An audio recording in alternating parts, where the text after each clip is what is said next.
ఈరోజు సత్యభామ సీరియల్లో క్రిష్ తండ్రి గదిలో కూర్చొని సత్య గురించి ఆలోచిస్తూ బాధపడుతూ ఉంటారు. సత్య క్రిష్ దగ్గరకు వచ్చి ఎందుకు క్రిష్ అలా ఉన్నావని అడగడంతో నాకు అర్థమైపోయింది. నన్ను మార్చుకోవడానికి నేను ఎంతగా ప్రయత్నం చేసినా కూడా సఫలం కాలేకపోతున్నాను. నేను సర్ది చెప్పుకుంటున్నాను. అందుకే ఒంటరిగా కూర్చొని ఉన్నాను. అప్పుడైతే నన్ను ఎవరు బాధ పెట్టరు, నేను ఎవరిని బాధ పెట్టాల్సిన అవసరము ఉండదు. అయినా ఇంకెంత కాలంలే, 3 నెలలు. ఆ 3 నెలలు గడిచిపోతే నువ్వెవరో నేనెవరో, నీకు నాకు ఉన్న బంధమే తెగిపోతుంది. అయినా నువ్వు ఆ రోజు అగ్రిమెంట్ మీద సంతకం పెట్టమన్నప్పుడు ఏమి ఆలోచించకుండా పెట్టాను. 6 నెలల టైం ఉంది కదా, మార్చుకోవచ్చులే అనుకున్నా.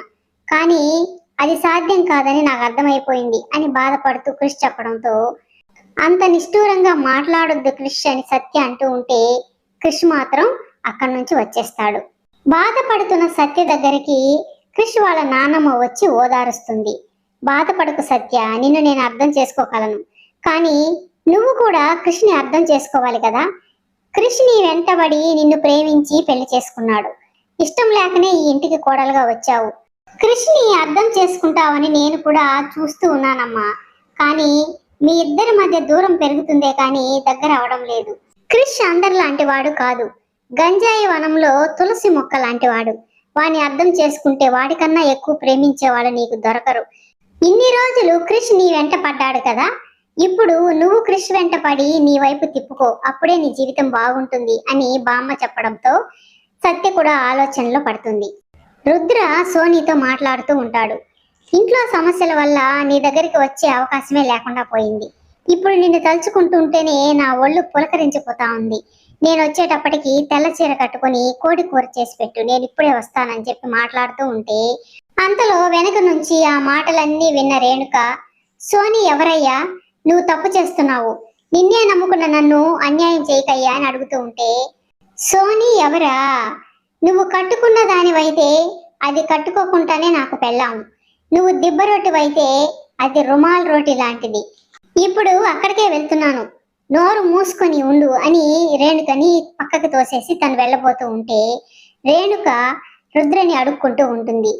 నేను నీ భార్యనయ్యా, నువ్వు చెప్పినట్టే వింటున్నాను కదా అని అనడంతో, నేను చెప్పినట్టే నువ్వు వింటున్నావా, మరి నీ కడుపులో బిడ్డ సంగతి ఏంటి, నేను నీ మాట వినాలంటే నీ కడుపు తీయించేసుకో, అప్పుడు నీ కాడే బడుంటా అని రుద్ర చెప్పడంతో రేణుక అయితే ఏడుస్తూ, నువ్వు నా మాట వినుకుంటే నేను ఈ సంగతి మామయ్యతో చెప్పేస్తాను అని అంటుంది. ఇక రుద్ర కోపంతో, ఇంట్లో అందరూ నెత్తిని పెట్టుకునేటప్పటికి కొమ్ములు వచ్చినాయా నీకు, నా సంగతి తెలుసు కదా అని గొంతు పట్టుకుంటాడు. తర్వాత జాగ్రత్తగా ఉండు అని బెదిరించి బయటకు వస్తాడు. బయట చూస్తే వాళ్ళ నాన్న ఉంటాడు. వినేసినట్టున్నాడా అని కాసేపు భయపడతాడు. కానీ వాళ్ళ నాన్న మాత్రం రుద్ర చెంప మీద కొట్టి, తాడి చెట్టు అంత పెరిగినావు, బుద్ధి జ్ఞానం లేదా నీకు అని తిట్టి కొడతా ఉంటాడు. ఎందుకురా ఇంట్లో వాళ్ళందరూ ఇలా తయారయ్యారు, నువ్వు చూస్తే ఇట్టా, చిన్నోడు చూస్తే అత్తింటోళ్ళని నెత్తిని పెట్టుకొని మనల్ని నిర్లక్ష్యం చేస్తున్నాడు, నందిని చూస్తే అలా తయారైంది అని తిడుతూ ఉంటాడు. సత్య వాళ్ళన్న సత్య గురించి ఆలోచిస్తూ సత్యకి ఫోన్ చేయబోతూ ఉంటే నందిని వస్తుంది. ఏంటి, మీ చెల్లెలకి ఫోన్ చేస్తున్నారా, నేను ఇందాక చెప్తే నా మాట పట్టించుకోలేదు, ఇప్పుడెందుకు ఫోన్ చేస్తున్నావు అని అడుగుతుంది. తర్వాత నేను షాపింగ్కి వెళ్ళాలి, తీసుకెళ్ళు అంటుంది. హర్ష మాత్రం నాకు ఇప్పుడు మూడ్ బాగాలేదు, నేను రాను అంటాడు. నేను షాపింగ్ చేయడానికి నీ మూడ్ బాగలేకపోవడానికి సంబంధం లేదులే గాని నా పక్కనే ఉండు చాలు అని అంటుంది. కానీ హర్ష మాత్రం మా చెల్లెలు అక్కడ సమస్యల్లో ఉంటూ బాధపడుతూ ఉంటే నేను సంతోషంగా వచ్చి షాపింగ్ చేయలేను, నేను రాను అంటాడు. ఇక నందిని కోపంతో తిట్టేసి అక్కడి నుంచి వెళ్ళిపోతుంది. సత్య క్రిష్కి దగ్గర అవ్వడానికి ప్రయత్నం చేస్తూ ఉంటుంది. కానీ క్రిష్ మాత్రం దూరం దూరం వెళ్తూ ఉంటాడు. సత్య కాఫీ తీసుకొచ్చిస్తే కూడా తీసుకోడు.